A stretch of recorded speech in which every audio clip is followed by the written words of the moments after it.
Hello সকালকে। তো আজকের ভিডিওটা শুরু করছি বিকালবেলা থেকে। তো বিকালবেলা হঠাৎ করে মনে হচ্ছিল যে আজকে কোথাও যাব, যেহেতু ছিল অম্বুবাচীর দিন। তো অম্বুবাচীতে সবাই ঠাকুরবাড়িতে যায়, আমিও গিয়েছি। তো আজকে কোথায় যাব প্ল্যান হয়েছে, তো ভাবলাম আমাদের বিশালগড়ের মার মন্দির যখন উদ্বোধন হয়েছে সেখানেই যাই। তো মার মন্দিরের উদ্বোধন হয়েছে আষাঢ়ের 1 তারিখ, কিন্তু আমি 1 তারিখ আসতে পারিনি কিছু কারণবশত।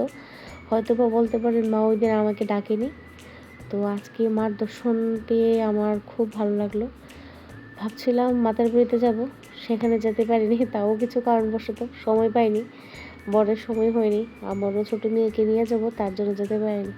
তো এখানে মার মন্দিরে গিয়ে নমস্কার করে মাকে ভোগ অর্পণ করে সবার সাথে সিঁদুর খেলছিলাম, এবং দিদির সাথে দেখা হয়েছিল।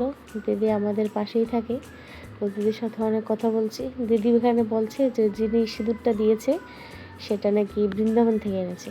যাই হোক, বৃন্দাবনের সিঁদুর মাথায় দিয়ে নিজেকে ভাগ্যবতী মনে করছিলাম, আর কিছু দুজনে মিলে ছবি তুলছিলাম, এবং অনেকের সাথে দেখা হয়েছিল, কিন্তু কথা বলতে বলতে সেখানে আর শ্যুট করা হয়নি।